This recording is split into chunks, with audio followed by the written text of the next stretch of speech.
Here. Morning. Yes. If anybody was asleep, they're not any longer. It is exactly 10 o'clock. I'm going to call the meeting to order, please. Would you join me in the flag salute? I pledge allegiance to the flag of the United States of America, and to the republic for which it stands, one nation, under God, indivisible, with liberty and justice for all. Public notice statement. Good morning, Commissioners. Adequate public notice has been given pursuant to the Open Public Meetings Act.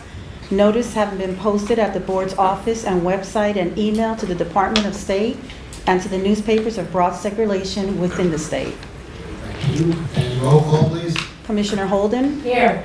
Commissioner Solomon? Here. Commissioner Shivakula? Here. Commissioner Gordon? Here. President Fiordaliso. Here. And our next meeting, Carmen? The next regular board meeting will be on Wednesday, June 29 at 10 a.m. It will be a hybrid meeting at the board's hearing room at 44 South Clinton Avenue in Trenton and live streamed via YouTube. Thank you.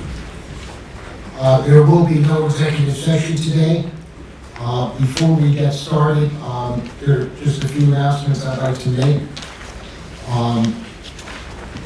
We do have a late starter on the agenda for today, a solar matter involving a request for an extension to the transition incentive program registration completion deadline.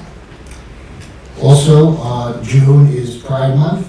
I'd like to take this time to recognize the members of our BPU family who are members of and who are allies with, and this is a mouthful, the LGBTQIA+ community. I got it all in one.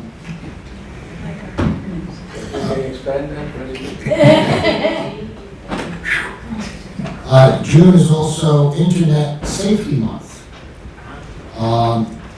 As we work to ensure broadband access to all New Jerseyans, we also encourage you to practice safe online behavior and practices.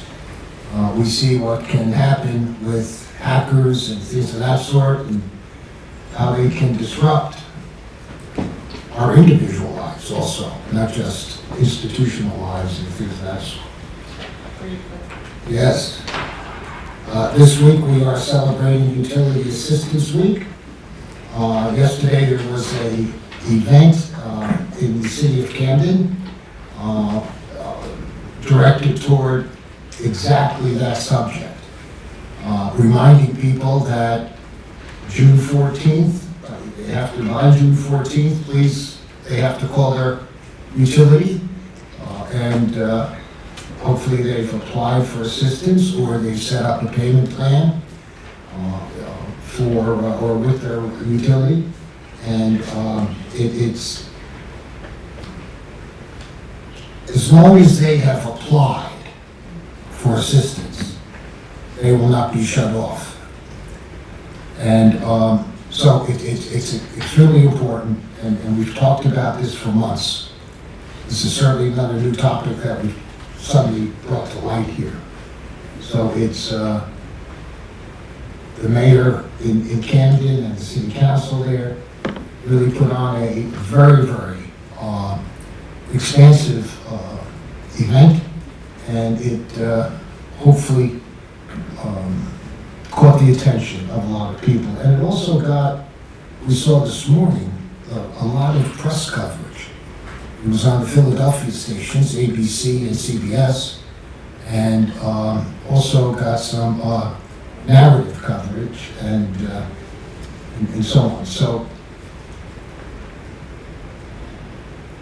they had to point out in the TV interview that they went to some woman in some neighborhood in Camden, and the interviewer asked her, "Do you know that they're having this event where they're explaining where you can get help if you need assistance?"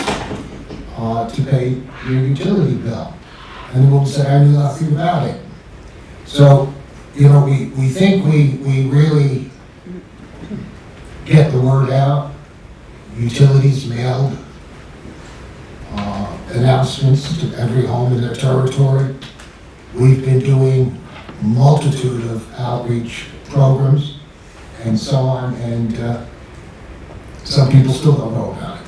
So it's, and of course, too, it's the responsibility of any citizen to try to keep up with what's going on, and I know that people are consumed by their own family situations and things of that sort, and really don't get involved. But this is something that is helpful to people, and they should be taking advantage of it. Friday, June 19th is Juneteenth Day, where we honor and celebrate the end of slavery in the United States and commemorate African American freedom. And as you know, that is not only a national holiday, that is also a state holiday here in the state of New Jersey. Do any other commissioners wish to make any opening remarks? Consent agenda. On consent agenda items 1A, 1B, 1C, 2A, 3A, 4A, 4B, 4C, 4D, 5A, 5B, and 5C. So. Second. Roll call. Commissioner Holden? Yes. Commissioner Solomon? Yes. Commissioner Shivakula? Yes. Commissioner Gordon? Yes. President Felice? Yes. There are no items for consideration under ordinance, so let's move on to energy. And David, you're presenting the first item.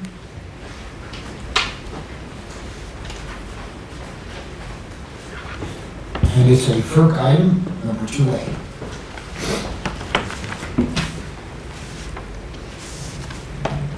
Good morning, Mr. President. Good morning, Commissioners.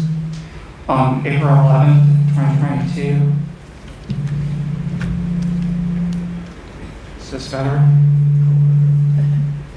PJM transmission owners submitted a Federal Power Act Section 205 filing with the Federal Energy Regulatory Commission, or FERC, proposing changes to schedule of travel. I'm sorry, we're getting a little feedback. Do we have the system up too loud, or Switching. try that one? Is this better, Commissioner? Yeah, I don't think it's on, but it sounds good. No, it was on. Just make it closer. Is this better, Commissioner? You're good, David. On April 11th, 2022, PJM transmission owners submitted a Federal Power Act Section 205 filing with the Federal Energy Regulatory Commission, or FERC, proposing changes to schedule of travel of PJM's tariff. Specifically, PJM TOs transmission owners proposed to allocate costs to zones in which the transmission lines zones, even when the customers in the host zone do not benefit from the lines as measured by the long-standing distribution factor defects analysis methodology is minimal. Under PJM's current defects cost allocation methodology, zones are not allocated costs for transmission projects if their calculated distribution factor falls below the 1% threshold. The practical effects of these tariff changes would shift $226 million in transmission costs to New Jersey ratepayers. On May 2nd, 2022, staff of the New Jersey Board of Public Utilities and New Jersey Division of Rate Council submitted a joint protest to FERC on behalf of the board. Staff and Rate Council argued that the proposed tariff revisions constitute an arbitrary post hoc change to the cost allocation methodology that were not supported by evidence and thus were unduly discriminatory to customers in the host zone, as well as being unjust and unreasonable. Staff recommends that the board ratify the joint protest that was filed at FERC on May 2nd, 2022. So moved. Second. Questions, comments for David? Roll call. On the motion to approve staff's recommendation, Commissioner Holden, Yes. Commissioner Solomon, Yes. Commissioner Chivukula, Yes. Commissioner Gordon, Yes. President Fiordaliso. Yes. Thank you, David. Paul, I think you're up. Item 2B regarding E-Town.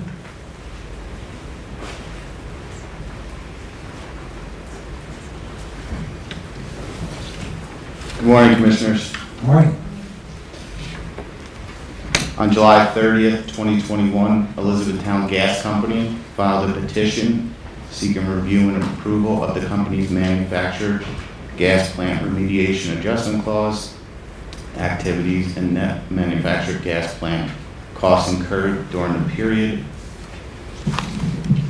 July 2021 and June 30th, 2021, through June 30th, 2021, based upon a 7-year cost amortization in addition to specific adjustments in prior period true-up amounts. Based upon the net rack period costs and the amortization of previous rack period expenses, the company proposed a decrease to the current rack recoveries of approximately $3.93 million.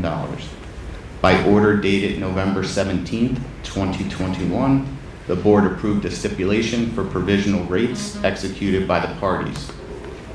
Following further review and discussions, the parties have now executed a stipulation requesting that the board approve the provisionally approved rack rates on a final basis. There is no additional bill impact on residential ratepayers associated with this stipulation. Staff recommends that the board issue an order approving the stipulation and direct Elizabethtown to file revised tariffs by June 30th. So moved. Second. Questions, comments? Roll call. On the motion to approve staff's recommendations, Commissioner Holden, Yes. Commissioner Solomon, Yes. Commissioner Chivukula, Yes. Commissioner Gordon, Yes. President Fiordaliso. Yes. 2C, Paul, South Jersey Gas. Sure. On November 19th, 2020, South Jersey Gas Company filed a petition seeking approval to implement an infrastructure investment program and related cost recovery mechanism pursuant to NJSA 48:2-21 and NJAC 14:3-2A. In the petition, South Jersey proposed to conduct a 5-year program with a total investment level of approximately $742.5 million to replace approximately 825 miles of vintage at-risk coated steel main and vintage plastic in the company's distribution system, as well as the installation of 43,500 excess flow valves on new service lines. By order dated January 7th, 2021, the board retained the matter and designated Commissioner Diane Solomon as the presiding commissioner. On February 14th, 2022, Rate Counsel submitted direct testimony that supported a program consisting of the accelerated replacement of 17.2 miles of vintage plastic main. On March 14th, 2022, South Jersey submitted rebuttal testimony modifying the proposed program to a 5-year, $571.1 million program consisting of the replacement of 634 miles of gas main. Following extensive discovery, the filing of testimony, and several settlement conferences, the parties executed a stipulation that would allow South Jersey to implement a 5-year, $200 million program if approved by the board. There is no initial impact on ratepayers associated with the stipulation. Some key terms of the stipulation: South Jersey's program will begin July 1, 2022 through June 30th, 2027. South Jersey will maintain an annual baseline capital expenditure level of $88.7 million. South Jersey can seek recovery of the revenue requirements associated with plant placed in service through 5 annual cost recovery filings. The program will have an $800,000 per mile cost cap, with any excess spending not recoverable through the IIP mechanism. South Jersey will provide a $100,000 per year credit for operations and maintenance savings associated with the program. South Jersey will incorporate advanced leak detection plus technology. And finally, South Jersey will retain an independent monitor to review and report on the program. Staff recommends that the board issue an order approving the stipulation. So moved. Second. Questions, comments? Roll call. On the motion to approve staff's recommendation, Commissioner Holden? Yes. Commissioner Solomon? Yes. Commissioner Shivakula? Yes. Commissioner Gordon? Yes. President Fidelis. Yes. And the remaining items all involve PSE&G. So let's start with D. Perfect. On October 29th, 2021, PSE&G filed a petition seeking approval to transfer approximately 496 PSE&G employees to PSE&G's affiliate, PSE&G Service Corporation. I'm going to refer to the Service Corporation as the service company, and also amend the board-approved 2004 service agreement where these services are provided. The service company provides centralized services to PSE&G.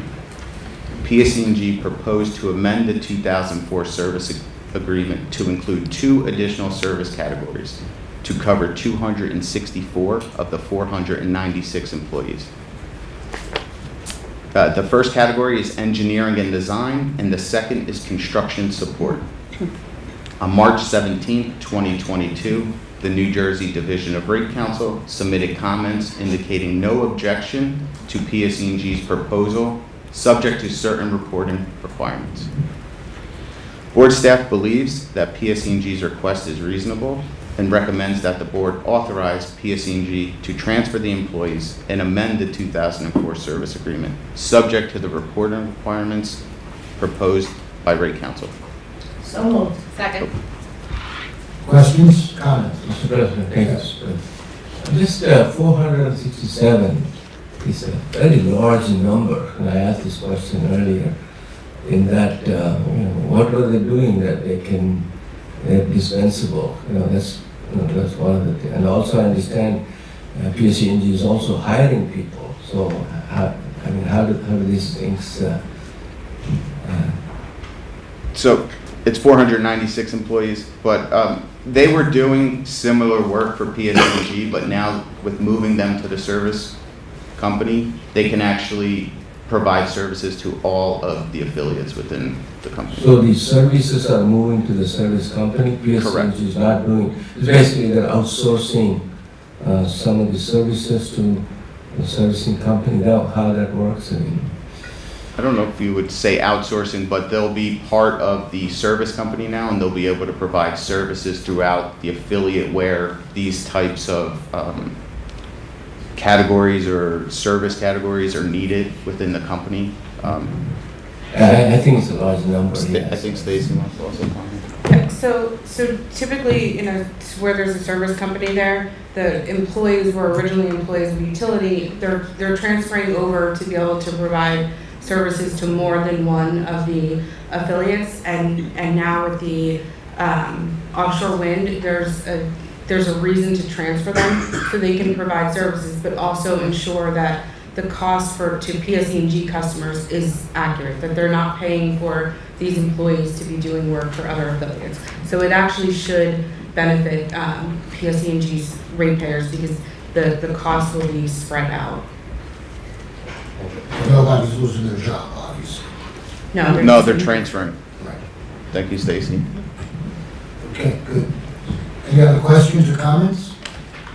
Roll call. On the motion to approve staff's recommendation, Commissioner Holden? Yes. Commissioner Solomon? Yes. Commissioner Shivakula? Yes. Commissioner Gordon? Yes. President Fidelis. Yes. E. Sure. On October 29th, 2021, PSE&G filed a petition seeking approval for electric and gas base rate changes associated with the electric and gas tax adjustment credits to establish new rates for 2022.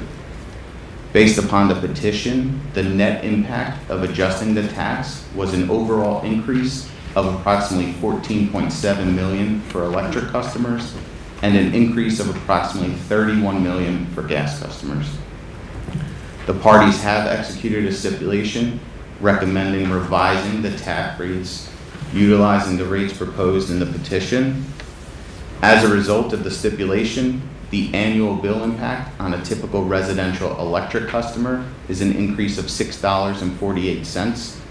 The annual bill impact on a typical residential gas customer is an increase of $17.14. Staff recommends that the board issue an order approving the stipulation and direct PSE&G to file revised tariffs by June 14th. So moved. Second. Questions, comments? Thank you, Mr. President. It says, memo says 684, you said 648, just want to make sure. Rate impact, yeah. Yeah, I said 684. Did I transpose the numbers? I'm sorry. Thank you.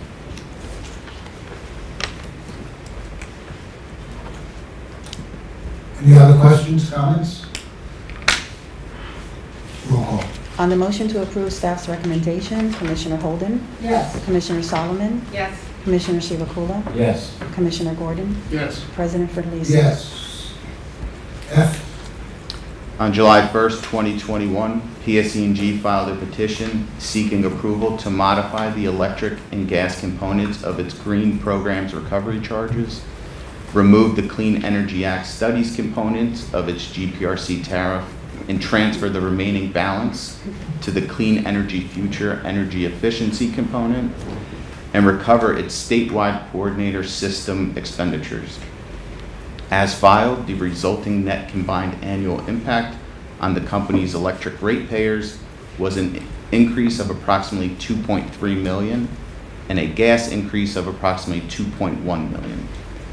PSE&G did provide updates to the petition in January 22 to include actual results through September of 2021. Also in May of 2022, PSE&G provided updated schedules to reflect a correction in one of its electric components. There were no corrections reflected for the gas components. The parties have executed a stipulation recommending revising the electric GPRC rates based upon the May 2022 correction and revising the gas GPRC rates based upon the January update. As a result of the stipulation, the annual bill impact on a typical residential customer is a decrease of 80 cents, and the annual impact on a typical residential gas customer is an increase of 26 cents. Staff recommends that the board issue an order approving the stipulation and direct PSE&G to file revised tariffs by June 14th. And hopefully none of those numbers were transposed. and that should on the record, I hope so. So moved. Second. Questions, comments? Roll call. On the motion to approve staff's recommendations, Commissioner Holden, Yes. Commissioner Solomon, Yes. Commissioner Chivukula, Yes. Commissioner Gordon, Yes. President Fidalisi. Yes. G, Paul?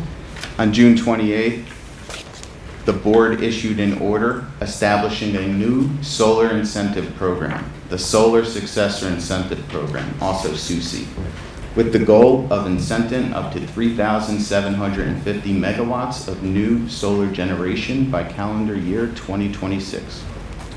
On December 6th, 2021, PSE&G filed a petition seeking approval to recover certain SUSI program administrative costs associated with implementing the SUSI program and proposed to recover the revenue requirements associated with the SUSI program as a new component of its electric green programs recovery charge.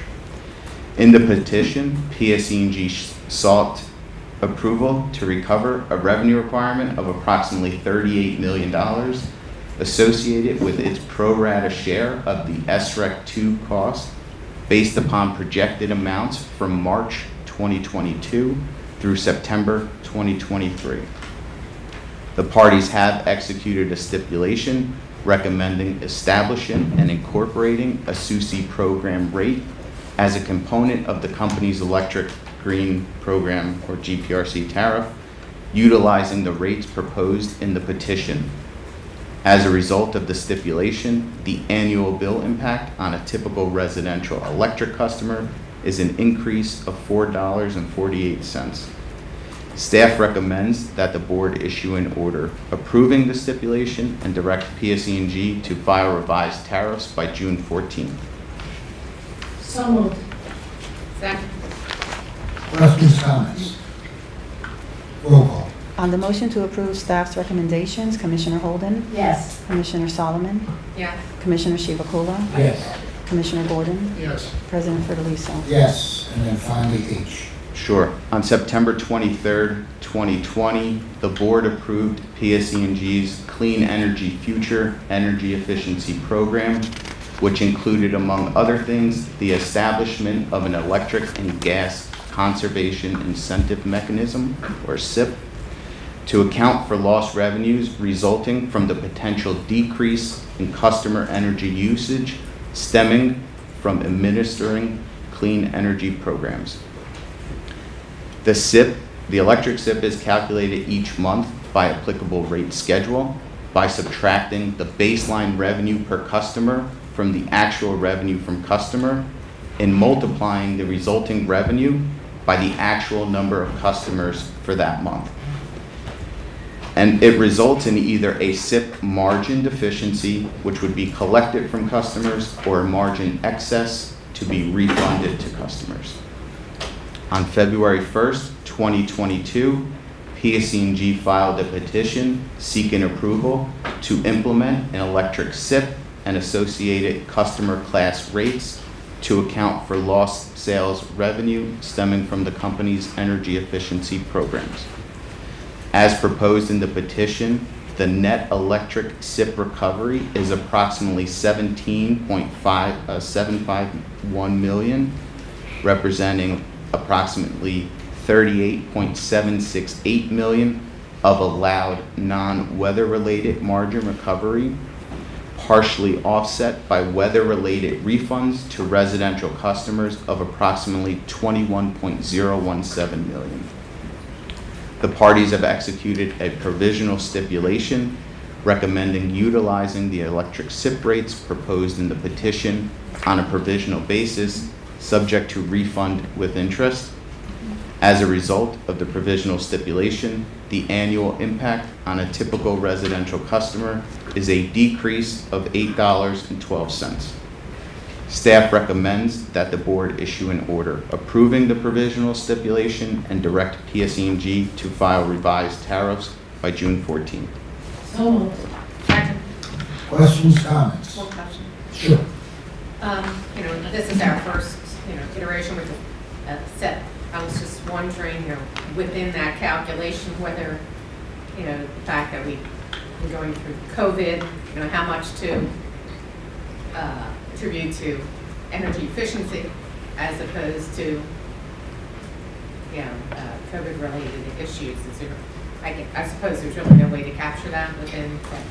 No, but it benefited the residential Oh, yeah, piece due to usage.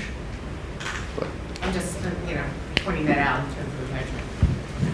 I think when we established the SIPs for the electric side, we did take into account that we weren't going to be able to use 2020 or 2021 as a baseline. So that was taken into consideration.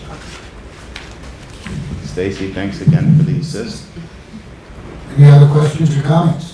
Just one. Yes. Under this EC program, are they, I know we have a requirement for, under the energy efficiency program, you have to bring down the electricity demand by 2%. And how does this EC play into that? It's just, is it a separate program? It's supposed to promote conservation. Okay, thank you. You're welcome. Yeah, Capture. it's supposed to capture, it's to capture the lost revenues from the utilities of promoting the energy efficiency programs. So it takes into account that they've promoted it, their usage is down, and it's a way to help them recoup some of those lost sales. It's basically decoupling, whatever the. It's It's a a form of volumetric decoupling, but sales, they're, they come down, they're compensated for that too easy. yeah, and all the utilities who have some form of SIP on the electric or gas side are required to contribute shareholder dollars to help it. So it is a form of decoupling, but there are customer protections in all of them. Thank you. And decoupling, as you know, has been a controversial topic for many, many years. And some states have adopted decoupling many years ago. And this is certainly, and I have to admit, I initially didn't really approve of decoupling myself. And but it's certainly a way, if we want to create an environment where we have 100% clean energy by 2050.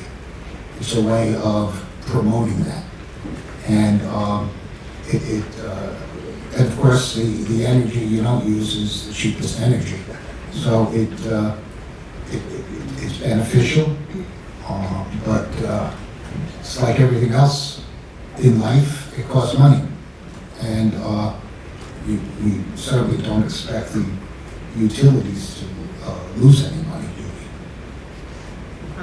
Just want to point out that this is been a long-standing program, first of all, on the gas side for a long time, and has been a great benefit to the ratepayers, and was one of the prime reasons, I think I was the commissioner during that time period with the PSCNG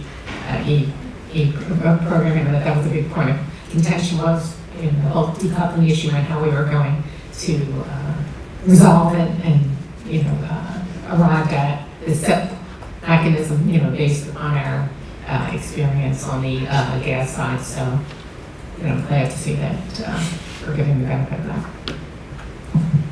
Any other questions or comments? Roll call. On the motion to approve staff's recommendations, Commissioner Holden, Yes. Commissioner Solomon, Yes. Commissioner Shivapula, Yes. Commissioner Gordon, Yes. President Federlisa. Yes. Thank you, Paul. You're welcome. Michael, you have the final energy item, which involves South Jersey. I do. Good morning, Mr. President and Good Commissioners. morning. The beard is looking good, Bob. Thanks. I was looking around, I was thinking maybe Santa Claus. On April 25th, 2022, IIF US Holding 2 LP, New Jersey Boardwalk Holdings LLC, Boardwalk Merger Sub Inc., South Jersey Industries, SJI Utilities, Elizabethtown Gas Company, and South Jersey Gas Company, collectively the joint petitioners, filed a joint petition and testimony seeking board approval of an indirect change of control of Elizabethtown Gas and South Jersey Gas. The proposed transaction would be effectuated by a merger of South Jersey Industries and merger subsidiary, a wholly owned subsidiary of Boardwalk, which is in turn a wholly owned indirect subsidiary of IIF US 2. In addition, the joint petitioners proposed a set of merger commitments that they assert will ensure that Elizabethtown Gas Company's and South Jersey Gas Company's customers in the state of New Jersey will realize substantial benefits from the proposed transaction. Staff recommends that the board retain this matter and designate a commissioner to preside over the matter. Commissioner Holden has agreed to preside over the matter. Staff further recommends that the board set a bar date of July 8th, 2022 for the filings of motions to intervene and or participate and for admission pro hoc vice. So moved. Second. I think this is becoming a trend Yes. in the utility industry where private investment firms invest in utilities. Obviously, they view it as a profitable venture. Obviously, they view it as a relatively safe venture. So I think, Commissioner, you have your work cut out for you, because I think it's something that we have to look very deeply into. Yes. It's not, in my mind anyway, a typical merger. It's one that, when investment firms get involved, many times what happens, and I'm not prejudging anything here, so maybe I shouldn't say much more, but it's not unusual for investment firms to keep the acquisition for a certain period of time, then selling it again. So I think we have to just look into it, Yes. make sure that the customers are protected, and that we leave no stone unturned. Any other comments, questions? Thank you, Mr. President. You know, this is like two things. One, the investment companies are beholden to their investors, and so they're looking at the rate of returns on that. But I think as regulators, we are engaged in protecting the interests of the ratepayers, and so transparency and all the transactions are transparent. I think that's going to be the biggest and critical issue. And as President said, I think Commissioner Holden will have her hands full. Good luck. Having worked on Wall Street, I look forward to this one. Any other questions or comments? Roll call. On the motion to approve staff's recommendations, Commissioner Holden, Yes. Commissioner Solomon, Yes. Commissioner Chivukula, Yes. Commissioner Gordon, Yes. President Fiordaliso. Yes. Thank you, Michael. Thank you, Commissioners. There are no items under cable television for consideration. Under telecommunications, Luanda. 4A, regarding rules. Yes. Good morning, Mr. President, Commissioners. Good morning. Today's matter seeks board approval of the final readoption of the board's rules governing telecommunications providers codified at NJAC 14:10, which are currently due to expire on July 20th, 2022. Today's action is the culmination of the rule readoption process, which began 1 year ago in June of 2021, when a stakeholder meeting was held by the staff of the Office of Cable Television and Telecommunications in an effort to solicit input from the industry and public on the rule readoption. The stakeholder meeting was followed by submissions of written comments, which were reviewed by staff prior to the introduction of the formal rule readoption proposal, which was approved by the board in October of 2021. The proposal was thereafter published in the New Jersey Register on November 15, 2021, and subject to written comments, which were received from the major telecommunications providers in the state, including Verizon, CenturyLink doing business as Lumen, Altice USA, and the New Jersey Cable Telecommunications Association, as well as New Jersey Division of Recounsel. The rule readoption proposal recommended substantial changes to the rules to address various industry, regulatory, and technology changes, as well as many customers' concerns that have arisen over the past 7 years since the rules were last reviewed in 2014.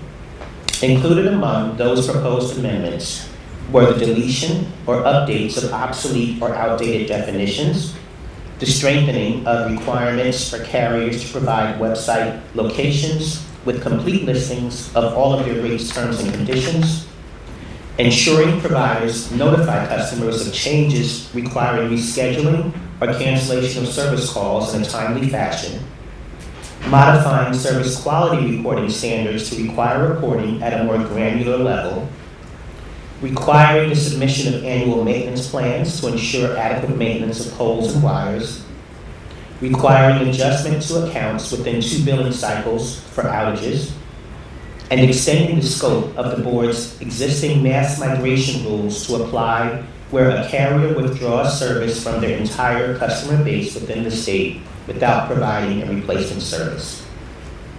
The industry filed extensive comments arguing the board's rules are outdated and unnecessary in the highly competitive telecommunications marketplace, seeking deletions of the majority of the board's rules in most instances.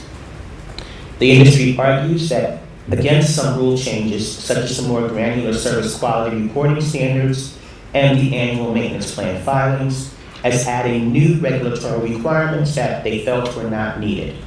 However, staff believes measures such as these are needed to address matters that are continually the subject of customer complaints that we receive, including service quality issues and reports of plants in disrepair.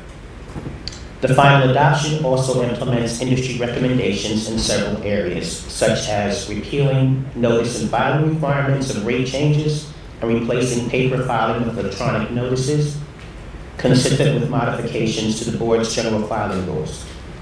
Other rules, such as those regarding number reclamation, were also updated per industry recommendations to reflect current practices.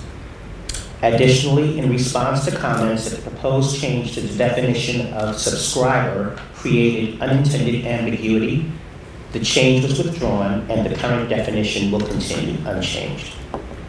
Overall, rule changes proposed by the industry, which were found to have a deleterious effect on customer services, were not recommended for final approval. Staff therefore recommends that the board approve the readoption of the board's regulations governing telecommunications, with the rules becoming effective upon publication in the New Jersey Register. So moved. Second. Questions, comments? Thank you, Mr. President. I just have a question about the grandfather services. Are they after the rule goes into effect, or the services that were offered before? What's the timeline for the grandfathering? You're talking about the rule relating to our addition of the definition of grandfathering services? Yeah, the definition you were saying, or the industry wanted you to, whatever services they're discontinuing to the new customers. So the old customers will have that. So these are the grandfather services according to the definition. Actually, there's a distinction in the rules between grandfathered services and services that are completely withdrawn from the industry. So carriers will still be able to quote-unquote grandfather services where they can provide continue providing services to their existing customers in their base, but no longer open up those services to new customers. So that would be the qualification regarding grandfathered services. The rule change is that if a carrier withdraws the entire service from the entire customer service base within the state, basically leaves the state and takes that service away without providing a substitute, then that would fall under the mass migration rules, which traditionally require additional customer notices. So the grandfather services still will be under the jurisdiction of FCC? Correct. Thank you. I'd also note, Commissioner, since you brought that up, that we are also amending the definition of grandfathered services to reflect the current standard used by the industry, which is legacy services, and we're retiring they are retiring the use of the term grandfather due to its prior racist connotation. So that is also part of the rule, that we're replacing grandfather with legacy service, which is a term that the industry has proposed that we now use. Well, what will happen to the landline services? There'll be no change to the service, it's just the use of the term grandfather is what is being changed. Okay, thanks. Any other questions or comments? Yes. The grandmothers of New Jersey. Thank you. That was fun. Anyway, so I'm just really pleased with, it was a tremendous amount of work. I know it's for quite some time. You've done a great job, Alon, and your staff.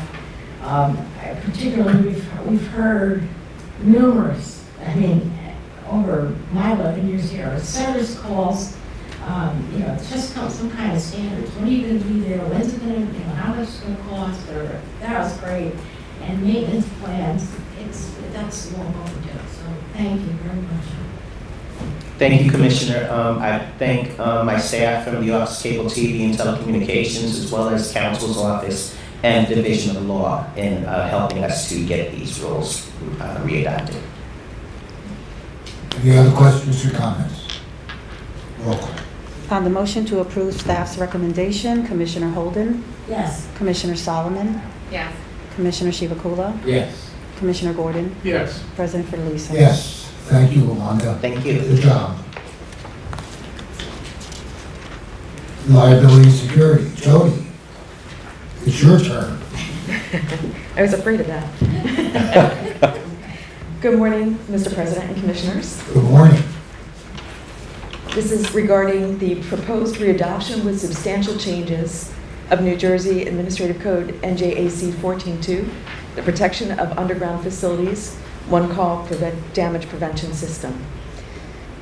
In October of 1994, in recognition of the potential hazards posed by damage to underground facilities by excavation or the discharge of explosives, and the significant risk to public safety, the New Jersey Legislature enacted NJSA 482-73 et seq., the Underground Facilities Protection Act.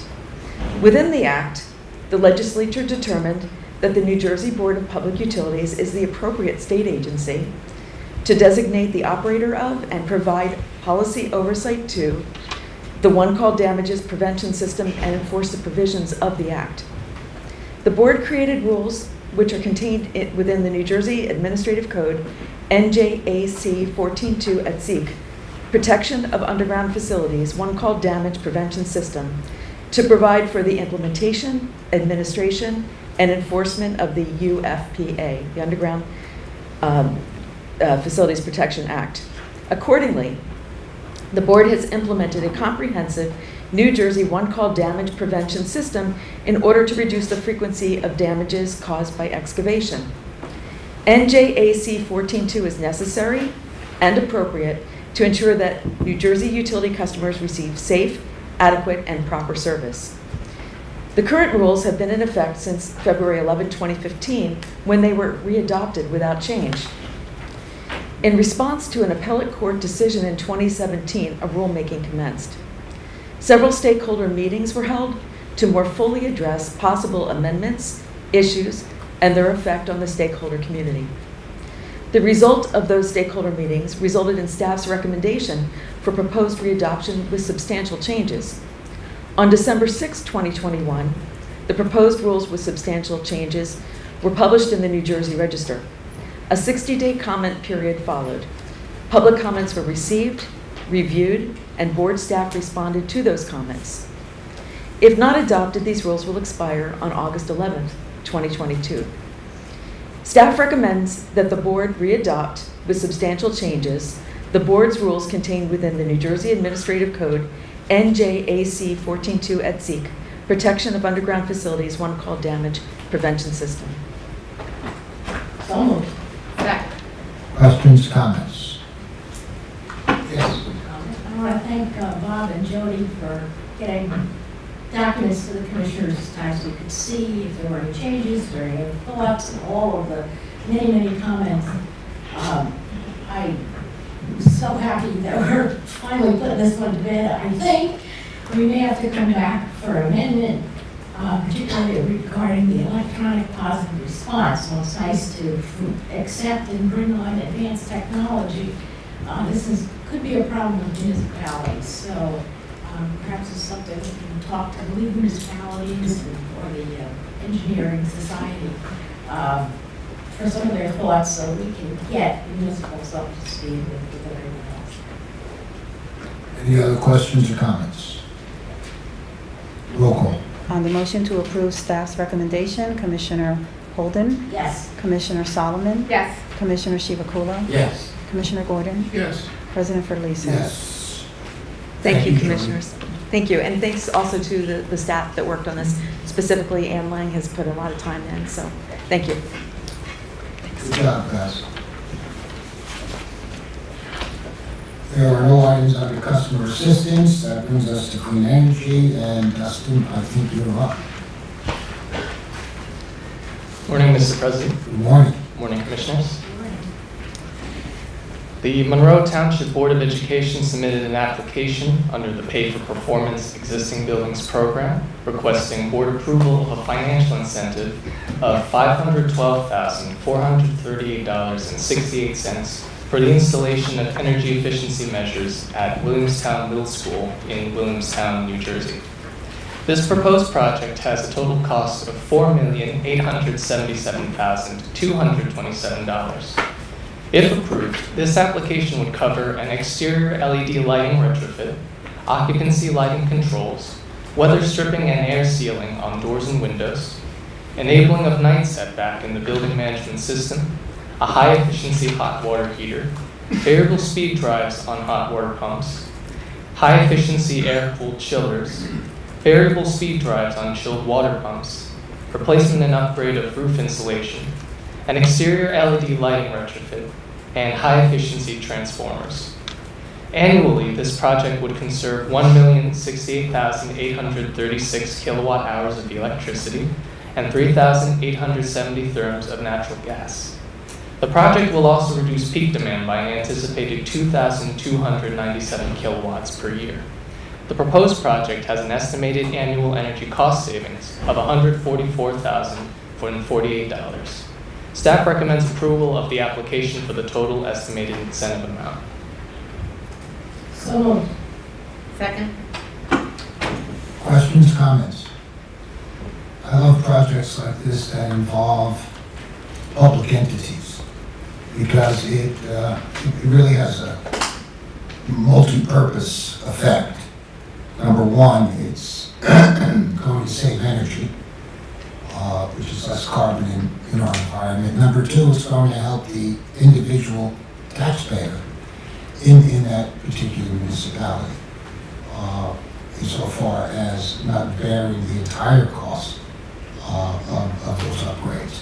So these kinds of projects, and the next one is also a public entity, will have the same effect. So I really like these projects very much.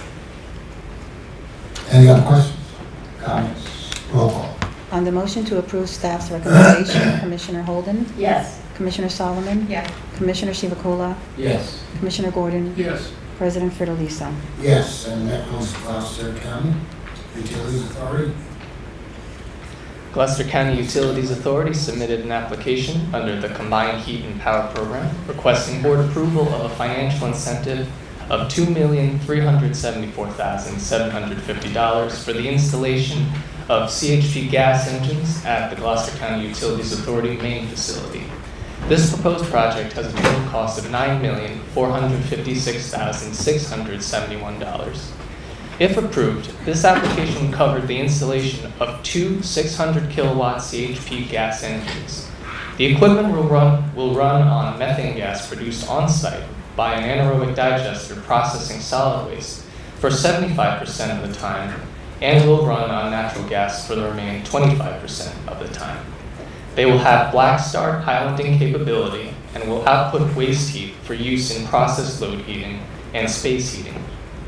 Annually, this project is anticipated to generate 7,342,952 kilowatt hours of electricity and is estimated to recover and utilize 25,990 MMBTU of thermal output. The project will have an estimated average annual cost savings of $221,740. Staff recommends approval of the application for the total estimated incentive amount. So moved. Second? Questions, comments? Thank you, Mr. President. Do you have a number for peak load reduction? Peak load reduction was not provided for this. Not provided? Yeah. We should ask the RC. Yeah, I can check and follow up with Thank you you. on that. Any other questions or comments? I keep my wastewater drum. This is wonderful. This is like my favorite project, right along with supermarkets. But this is real energy efficiency. It's capturing this renewable natural gas, reusing it here at the facility. I hope this is the first of many projects. We had one that started out, and we had fits and starts and didn't work in our clean energy program, but now with the new focus on renewable natural gas, hopefully that'll be impetus for more of these Black Start projects. And you just think back to Superstorm Sandy and the amount of raw sewage that was let out between New York and New Jersey because they just weren't able to idle their facilities, was enough to cover Manhattan in 1 foot of wastewater. So this is a health concern as well as a great energy efficiency project. So here. Thank you. Yes. Yeah, I also think it's a great project. I know that we also had a microgrid when we did the feasibility studies for the Canby County Municipal Utilities Association, and unfortunately did not get to move forward. Similar type of project, and also one having to do with a transit grid that probably could have been up and running at this point had it been able to move forward. And just keep in mind that there's wonderful new technologies coming out, but the ones that are here today have real benefit and can save people lots of money and emissions and energy, and we shouldn't forget that that's still available to us. Any other questions or comments? Roll call. On the motion to approve staff's recommendation, Commissioner Holden, Yes. Commissioner Solomon, Yes. Commissioner Chivukula, Yes. Commissioner Gordon, Yes. President Fidelis. Yes. Thank you. Thank you. Lauren, you're up, and we're going to consider some grants here for community solar. Is that right? Community energy planning. Good morning, Mr. President. Good morning, Commissioners. Good morning. On March 29, 2019, the Board approved the Community Energy Plan Grant Program. This program was designed to provide communities and local government with the opportunity to localize the Energy Master Plan's goals within their communities. Through the process of community energy planning, municipalities will be able to identify opportunities to reduce emissions and energy use, as well as increase energy resiliency, renewable energy, and energy efficiency. On June 24, 2021, the Board paused the program as part of the fiscal year 2022 budget document. The Board tasked the Office of Clean Energy Equity with reevaluating and redesigning the program with the goal of prioritizing low and moderate income communities and overburdened communities.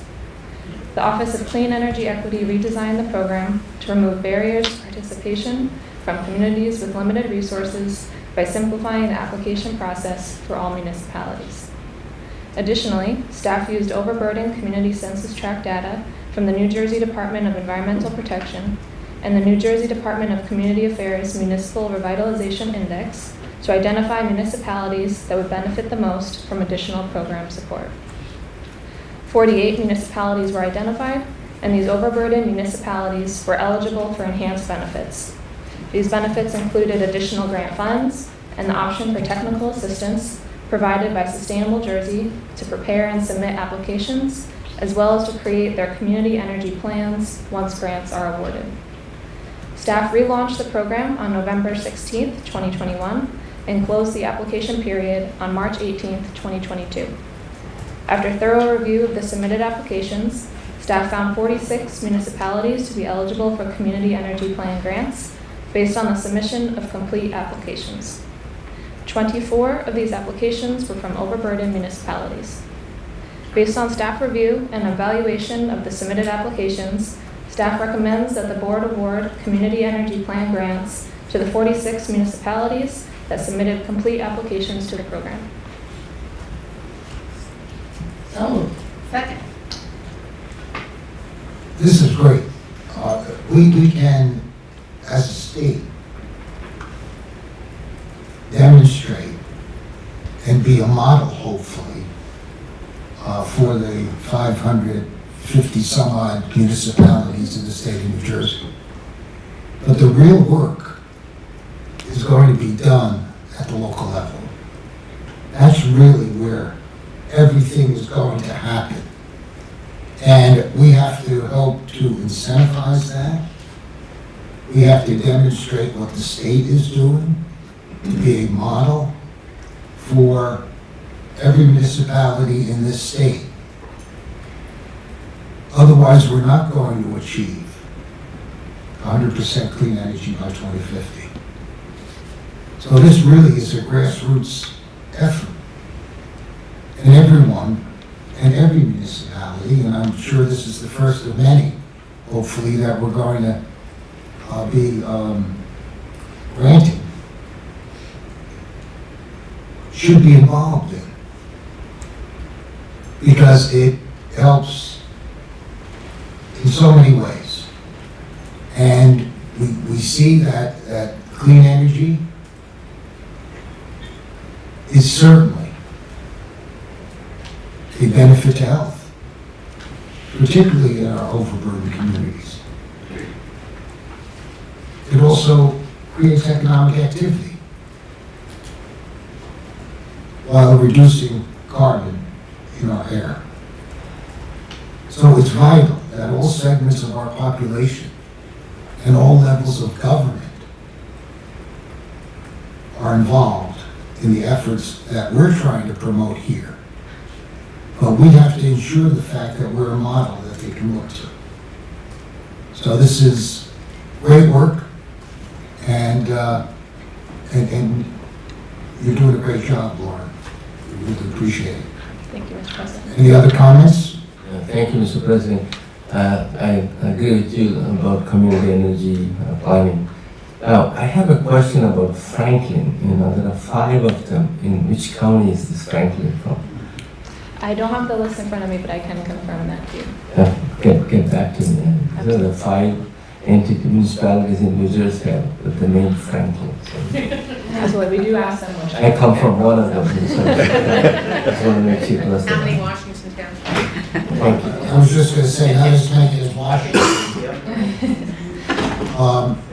Any other questions or comments? Yes. Laura, you've done I sound like a thank you card today, but Laura, you've done a great job with this program and working with Sustainable Jersey. I'm really looking forward to seeing some of these overburdened communities take the stage at the League of Municipalities when everyone is recognized. It's only been the haves that have been able to really get the silver awards and the gold awards and whatever. This is an opportunity to really sell our programs and then see something happening in these communities. And I just think it's great that everybody has a chance. It's the true meaning of incentive. So I'm very excited about this now. Thank you, Commissioner. We're doing wonderful things because of people like you and the entire staff. Any other questions or comments? Roll call. On the motion to approve staff's recommendation, Commissioner Holden? Yes. Commissioner Solomon? Yes. Commissioner Chivukula? Yes. Commissioner Gordon? Yes. President Fidelisi? Yes. Thank you. Thank you. Kathleen, drive up here in your EV and I wish, I wonder how much it cost me to fill up here. Good morning. good morning. Something regarding JCP&L here. I do, and I'm also going to invite Paul up here because he has an energy piece in here too. Okay. I'm going to turn it over in a moment. There he is. It looks like he wants to try to escape. That's why I didn't see him anymore. That's why I said it before I started. Good morning. So, on March 1st, 2021, Jersey Central Power and Light Company filed a petition with the board requesting approval of its proposed electric EV-driven program. Commissioner Gordon was assigned as the presiding officer. Following extensive discovery and settlement negotiations, several parties executed a stipulation of settlement in this matter. As agreed to by the parties, the settlement meets the requirements of the board's September 2020 order establishing minimum filing requirements for light-duty publicly accessible EV charging infrastructure. Staff notes that Shell Recharge Solutions did not oppose but did not sign the stipulation. The four program budget totals approximately $39.88 million, including approximately $28.64 million in EV investment and approximately $11.24 million in incremental EV-related operations and maintenance expenses. The program includes a residential make-ready program that will provide up to 2,000 ports, a mixed-use commercial level 2 make-ready program that will provide up to 900 ports and includes a dedicated dedicated to LMI multifamily dwellings, and a fast charger make-ready program that will provide up to 200 ports. The program will be required to report proposed reallocation of funds across programs if those allocations exceed 5% of the budget. Staff approval is required. Reallocations exceeding 25% will require board approval.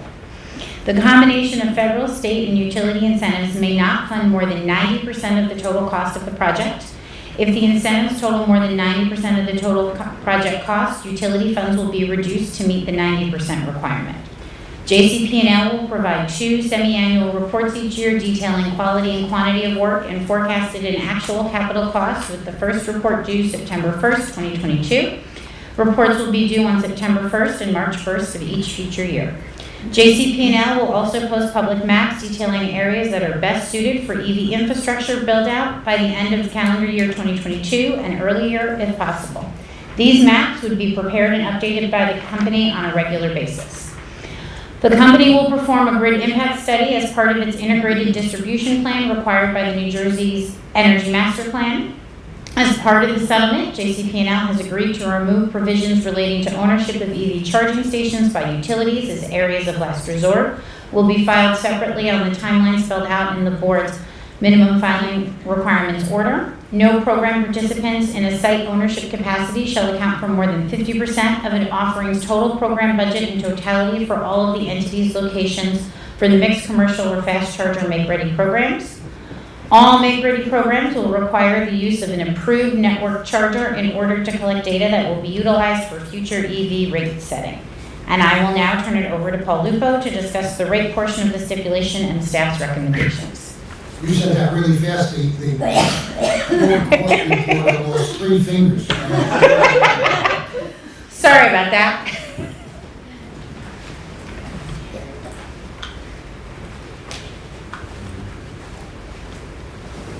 Kathleen definitely wanted me back up here again. Yeah. So, all EV-related capital investments will be deferred and placed in a regulatory asset at the most recently approved weighted average cost of capital for recovery in a future base rate case. Additionally, all incremental EV-related O&M expenses will be deferred in a separate regulatory asset at the prior month's 2-year treasury rate plus 60 basis points for recovery in a future base rate case. All costs incurred in connection with the program remain subject to prudency review in JCP&L's next base rate case. The stipulation includes residential time of use rates options, a rate parity solution for multi-unit dwellings, and a demand charge rebate program. As a result of the stipulation, there is no immediate impact on a residential customer's bill at this time. Any changes in rates related to the cost of these programs will be addressed in future JCP&L base rate case proceedings. Staff recommends the board issue an order approving the stipulation. Staff further recommends that the board direct JCP&L to file tariffs consistent with its order by June 30th, 2022. So moved. Second. Questions, comments? Roll call? On the motion to approve staff's recommendations, Commissioner Holden, Yes. Commissioner Solomon, Yes. Commissioner Shivakola, Yes. Commissioner Gordon, Yes. President Fiordaliso. Yes. Kathleen, Paul, thank you. Thank you. We come down to the miscellaneous item regarding third-party suppliers. Jacqueline? Good morning, Commissioner. Good morning.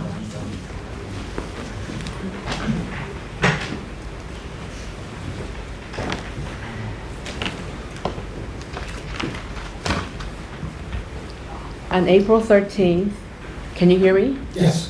On April 13th,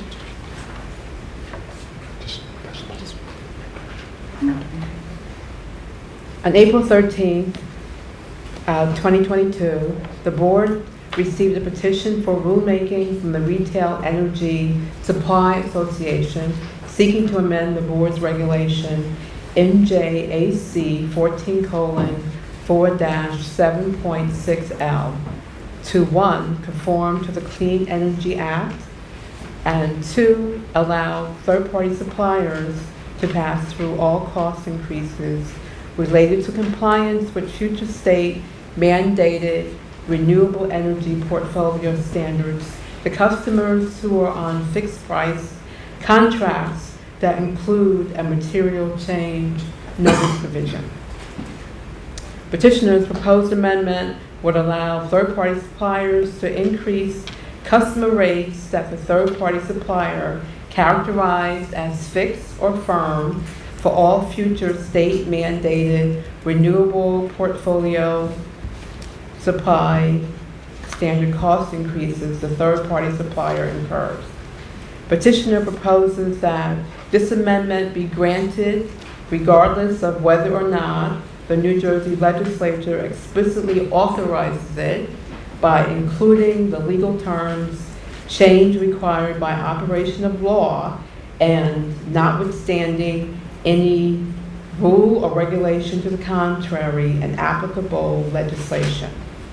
The board has 60 days from the date the petition was filed with the board to act on the Retail Energy Supply Association's petition for rulemaking. Thus, the board must issue its decision in this matter by June 13, 2022. Staff recommends that the board deny the petition for rulemaking. So moved. Second. Questions, comments for Jacqueline? Roll call. On the motion to approve staff's recommendation, Commissioner Holden, Yes. Commissioner Solomon, Yes. Commissioner Chivukula, Yes. Commissioner Gordon, Yes. President Ferguson. Yes. Jacqueline, thank you. Thank you. Carry on. You're stuck with the late starter, I see, right? Item 10A. Yes. Good morning, Mr. President, Commissioners. Good morning. So this is a late starter item. This is an item that relates, as you said, Mr. President, to an extension request. On March 25th, 2022, ESNJ Key Gibbstown LLC filed a petition with the New Jersey Board of Public Utilities requesting an extension to the Transition Incentive Program registration deadline for a 1.38 megawatt net metered non-residential carport solar project located in Gibbstown, New Jersey. The project was granted conditional acceptance in the TI program on June 15th, 2020, and received 2 extensions provided on a generic basis by board orders dated July 29th, 2020 and June 24th, 2021. The project had a TI program deadline of April 30th, 2022. The petition was amended on April 30th, 2022 with new information, and the petitioner requests an extension until December 31st, 2022. The petition states that the project is fully constructed. However, the petition explains that Gibbstown is awaiting permission from Atlantic City Electric Company to deliver the project's full capacity to the grid because, and this is a direct quote, ACE has not yet completed off-site upgrades necessary to allow interconnection for the full capacity of the project. Because these upgrades are not complete, ACE has issued a conditional permission to operate for 50 kilowatts AC of the 1.38 megawatt project. The petition asserts that had the interconnection upgrades been completed within ACE's original projected timeframe, the Gibbstown project could have been brought online prior to its TI program expiration date and qualified the full 1.38 megawatt project to receive TRECs. Staff believes that short-term extensions to the expiration date may be justified when projects are mechanically and electrically complete, have all necessary permits and inspections, and are prevented from receiving permission to operate because of unanticipated and unforeseeable delays in the electric distribution company's completion of interconnection upgrades, and that the delays occurred post-execution of an interconnection agreement. Staff believes that the Gibbstown project may be a candidate for such an extension. Specifically, staff recommends that the board find that the following 3 factors constitute good cause to partially waive the TI expiration dates in the board's rules.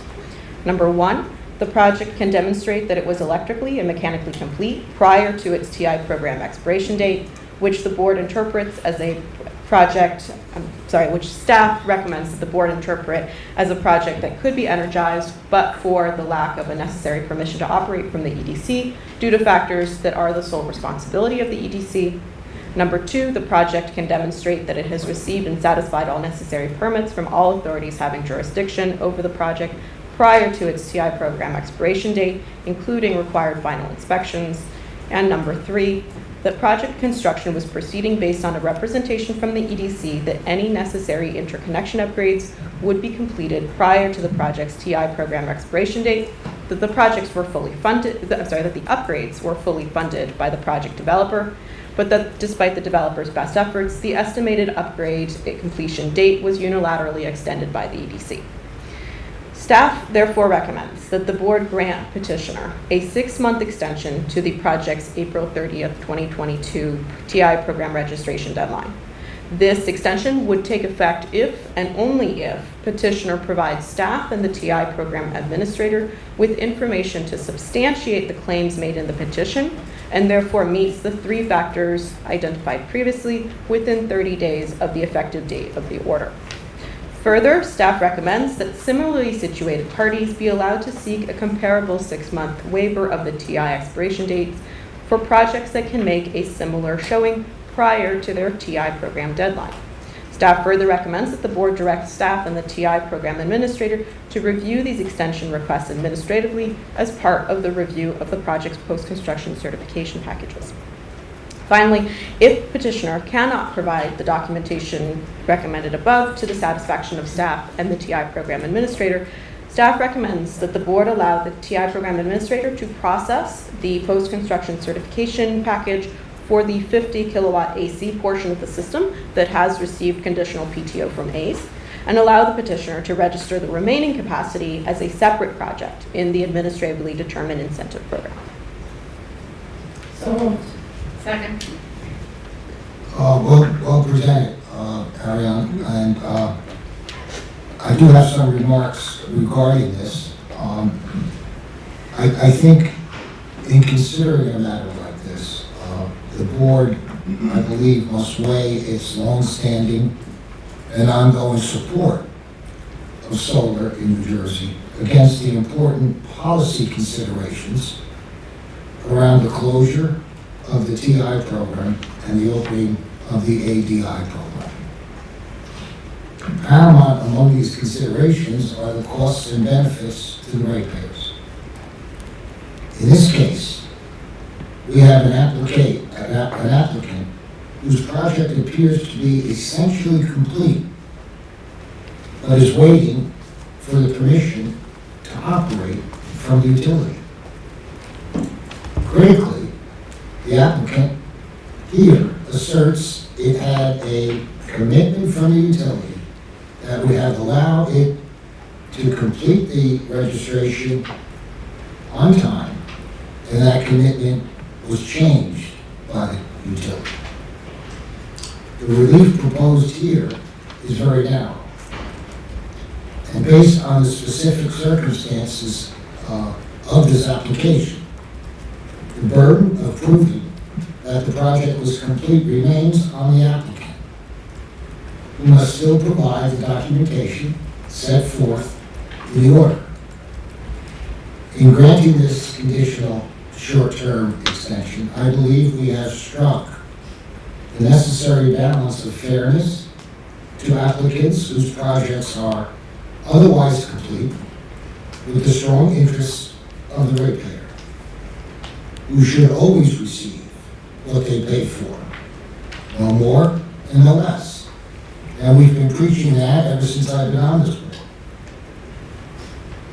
People deserve to get what they pay for, period. So no question in my mind about that.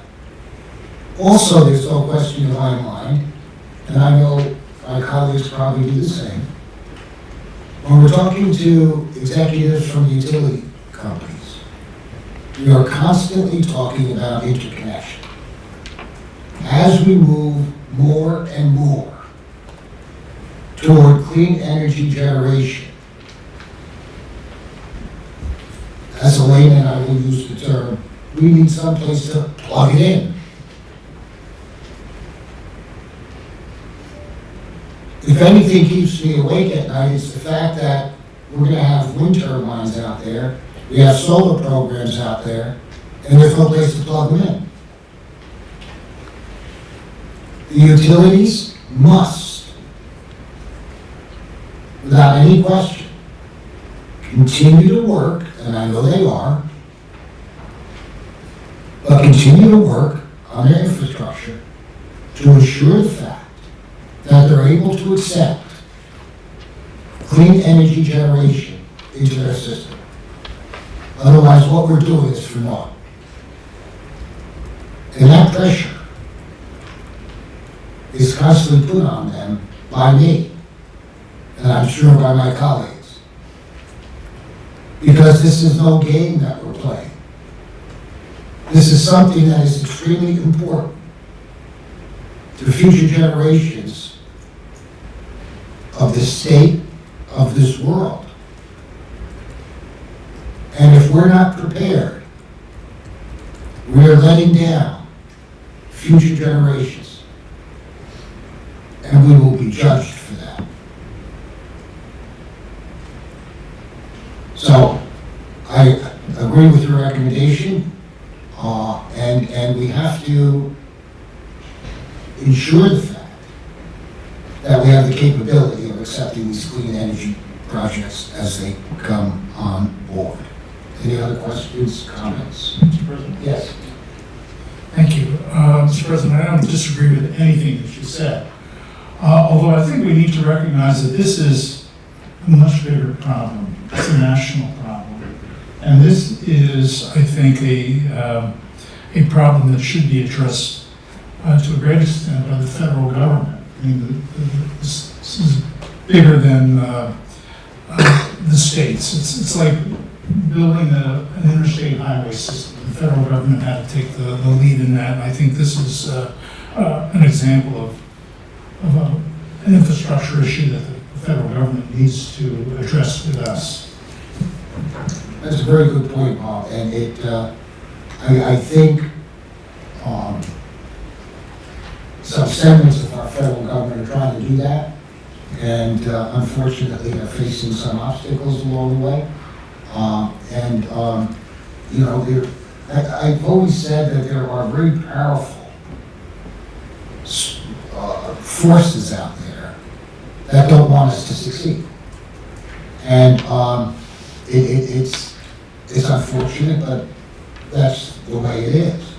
And we have to make sure, and I agree, I think the federal government has to be the leader in this entire clean energy initiative.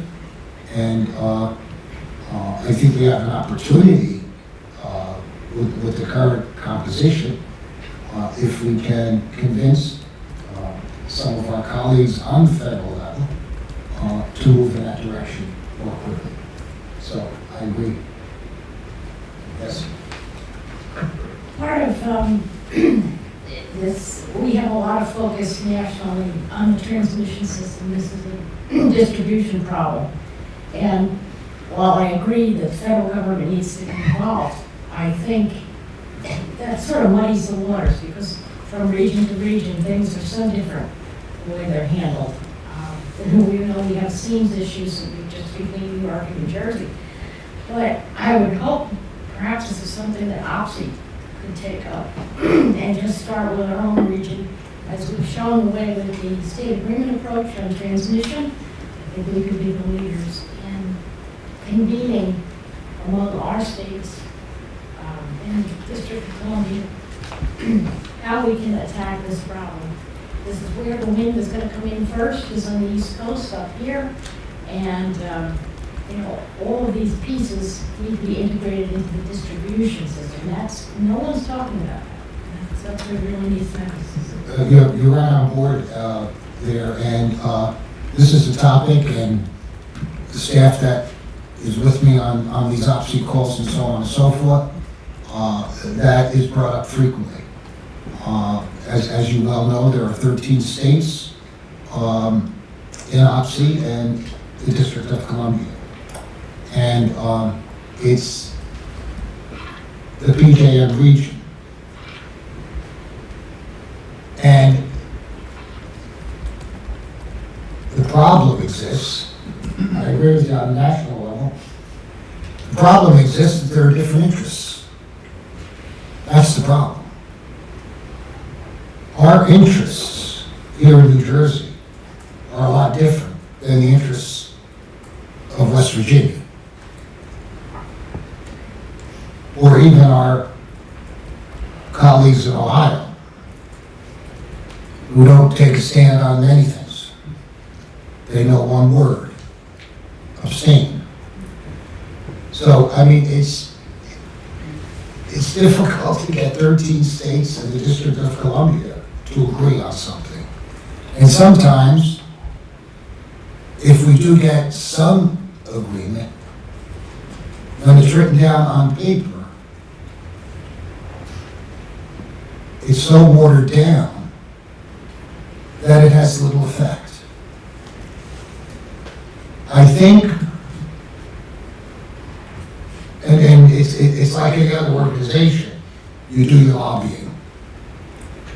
You know, I mean, I'm not above calling West Virginia, even though they have no interest in offshore wind, as an example. But you got to give it a shot. So we are, and I agree with you, OPSI is a organization that should and does address these very complicated and many times controversial issues.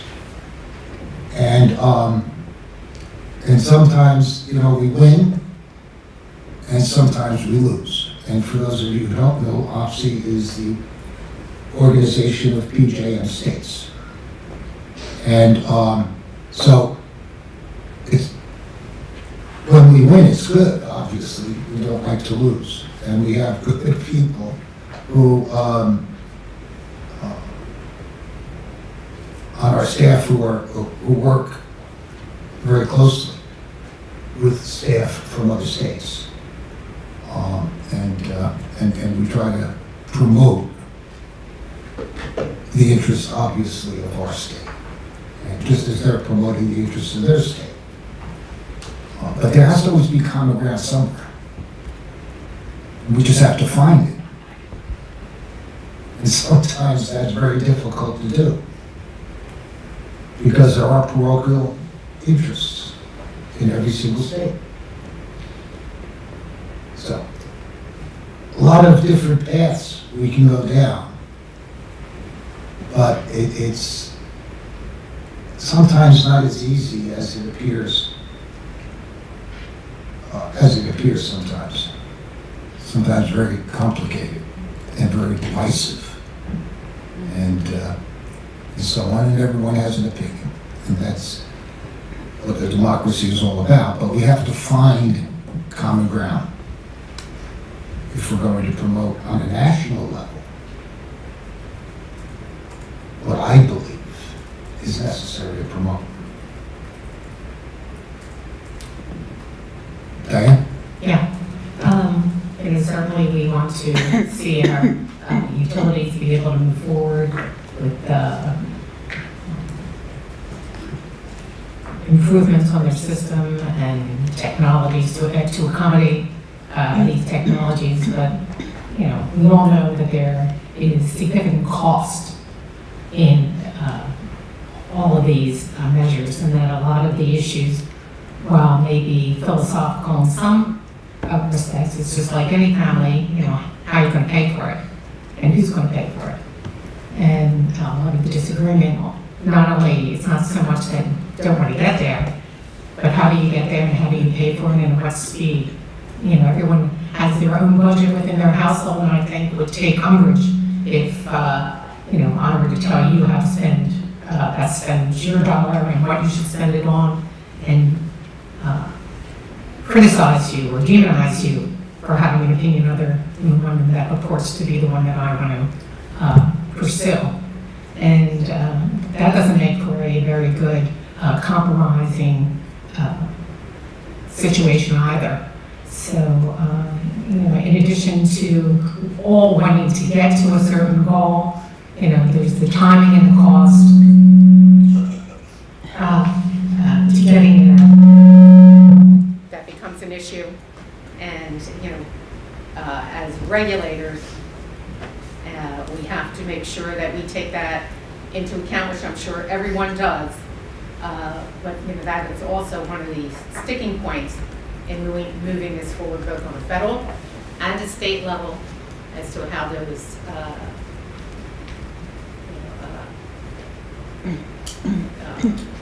goals should be achieved.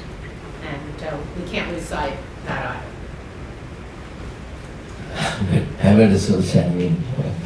I think one of the important things is that the energy master plan by 2050 is supposed to have maybe 26-28% solar, and with all these obstacles, I think it's going to affect Governor Murphy's clean energy goals, 100% by 2050. So administration should work with the legislature, and this is a state problem. I don't think it's a national problem. The national problem is much bigger in terms of tariffs, and it's up to President Biden to look at the tariffs and supply chain. But I think we need to look at our policies, how we are handling this thing. Our policies are going to address this serious situation, whether it's interconnection issues, whether it is not having enough supply of solar panels, and municipal permitting issues. That all need to be looked at, and it is not something that you can kick the can and somebody will grab it. I think it's a serious problem. Yeah, I agree with you. Finding that common ground is extremely important, and I assure you, we don't demonize anyone, Diane. I don't. And when we're talking as far as OPSI is concerned, we may joke about various states who refuse to take a stand. At least take a stand. That's all. You're against it, say you're against it. That's all. Just so we know. If you're for it, you're for it. But we also have to look at, and I agree with you, somebody's got to pay for it. And that ultimately is going to be the ratepayer. But we also have to look at the cost of doing nothing. And if we're comfortable with doing nothing, then it costs nothing. So I think there are various ways of looking at it, and I would never demonize anyone, frankly. Other folks may, but that's how they approach public life. And we can all list the number of people who do demonize others. So, any other questions or comments? Roll call. On the motion to approve staff's recommendations, Commissioner Holden? Yes. Commissioner Solomon? Yes. Commissioner Chivukula? Yes. Commissioner Gordon? Yes. President Fidelisa? Yes. I want to thank my colleagues. I enjoyed that exchange. Thank you. We don't often get into a situation where we can debate things, and that is refreshing. So thank you. Before we do depart, however, I want to welcome new staff. And when I call your name, if you wouldn't mind standing up, particularly for the commissioners, so they can meet you or see who you are, and so on. Over the past, I think last week or the week before, we welcomed 8 new staff members. They're just lining up at the door, to come in and work. And we certainly appreciate that. First one I'd like to introduce is Joe Rivera, who's the manager of Broadband Access. Joe, welcome. Joe comes to us from the city for the Trenton City Government. So, welcome, Joe. Leon Weeks, environmental engineer trainee. Leon, are you with us? Leon, did you chicken out? He joined, he's just not here today. I'm sorry? He joined us, he's just not here today. Oh, okay. Julian Rice, program specialist trainee. Here you are, welcome. Tina Gupta, geographic information system specialist. What does that mean? I just work with maps. You work with maps, okay. I would recommend, I was just. Enid Glad, customer assistance trainee, welcome. Joe Strepion, e-mobility program coordinator. Joe, Jacob. Okay. What did I say, Joe? Yeah. I like Joe better.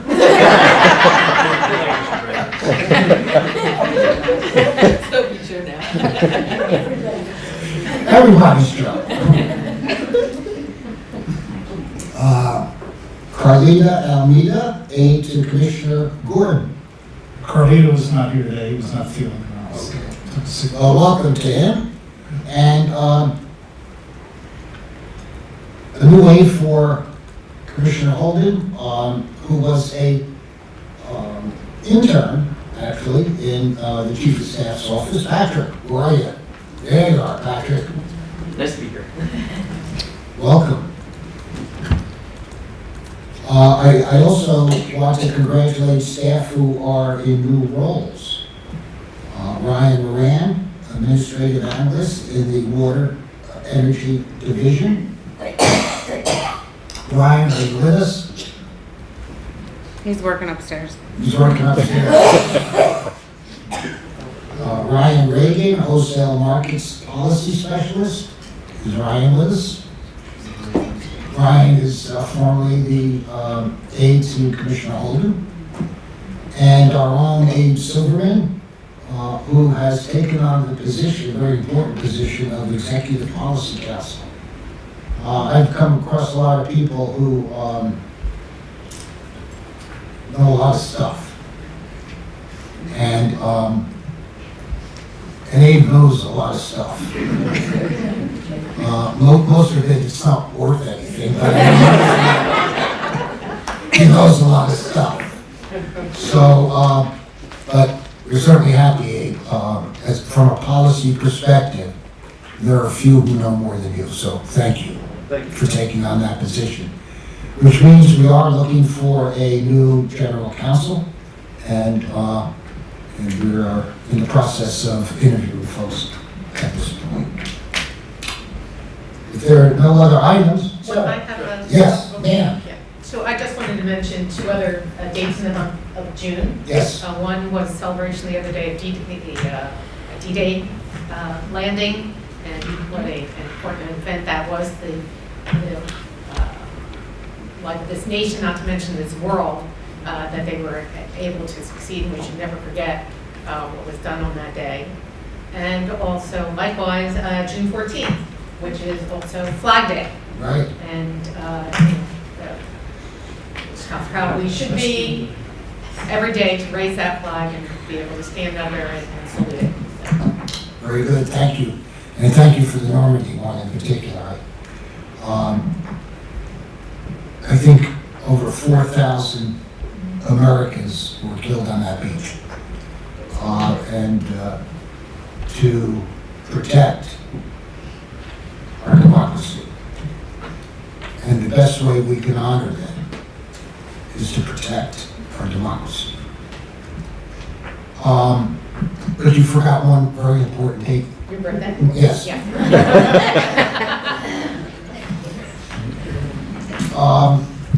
Anyone? Yes, sir. Mr. President, over the last 10 days, the Wall Street Journal has just done a series of stories about the impact of the hostilities in Ukraine on the energy markets. I thought it was, there were some important messages that came out of those stories. As we know, the war is having a profound effect on fossil fuel markets, energy that moved short distances now moving longer distances. The whole map is changing. Natural gas prices are at a 14-year high.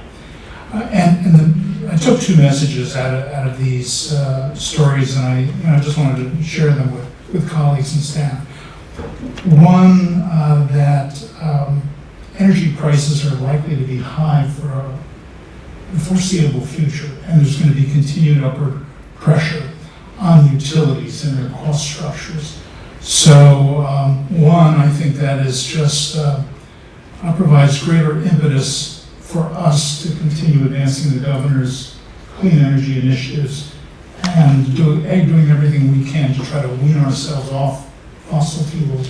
And secondly, and I know I don't have to say this because it's always we're always keenly sensitive to this, but we really do need to remember the impact of what we do on the ratepayers, because now there are some very profound forces at work that, if we're not careful, can really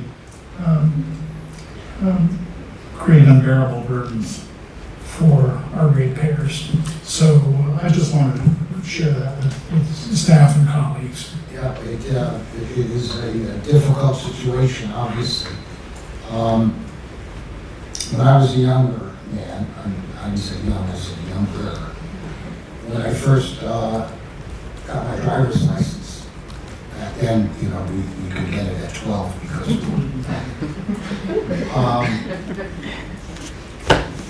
we used to pull up to the gas station and say to the guy, and it was the local gas station, so the guy knew everybody who came into this gas station. I mean, we used to say, fill it up, and he'd give you 50 cents worth. And for 50 cents worth, you've got 2 gallons of gas. Gas was like 25 cents a gallon. And so on. And some of us, maybe, old enough to remember the 70s and the gas crisis, where we sat in lines at 3 o'clock in the morning just to try to get $5 worth of gas because of the gas shortage. And then the late 70s, we went through the same thing. And fossil fuels have been a problem throughout the ages. Certain things can trigger these exorbitant costs. Certain events can trigger these exorbitant costs. Certain countries can trigger these exorbitant costs. And I think we're seeing that, and I think we're seeing, if you read some reports, some possibility, and I don't know if this is true or not, so take it for whatever it's worth, the possibility of gouging at the pump. Certainly none of us have seen $5+ per gallon. I haven't. And I think you're right, it's going to take a while for all of this to kind of settle down and get us back to some degree of normality. We haven't been normal. Some of us never, but I don't think we can even overlook the pandemic and the effect it has had on various economic situations. So for the past 2+ years, we have lived in unusual times, and it's surprising. We talk a lot about mental health in the country, particularly with all of these shootings and things of that sort. But with what not only Americans, but people throughout the world have gone through over the past few years. It's no wonder that some people had difficulty handling it. So, All you can say is, how about those Yankees? yes, go Yankees. Ooh, I love it. I would be remiss if I didn't say, you know, in the midst of all this scarcity and price hikes, we also had a period of energy independence in this country too, not that long ago. And we certainly have the ability to do that in this country, and we need to find a way to get back to that, because that's the only real assurance and safety assurance we have, is to provide that for our public and for all those who need to provide energy in their homes. As we were discussing earlier, nothing comes to us free, and there's inexpensive and expensive technologies out there, and it has to be a balance. I don't think there's any gas company that would want to create or provide gas at the prices they're going today and not go out there and provide that product for sale. Certainly, if we have the ability to provide that to our electorate and not rely on OPEC and some of these other countries and go begging for oil. So we want to do all of the above, and just remember that we had a period where we were able to do that as well. So that shouldn't go unnoticed. Any other comments? Well, hearing none, I hope you all have a wonderful day, and keep the faith. Like everything else, we'll get through whatever we have to get through. I'll entertain a motion to adjourn. Second. All those in favor? Aye. We're adjourned.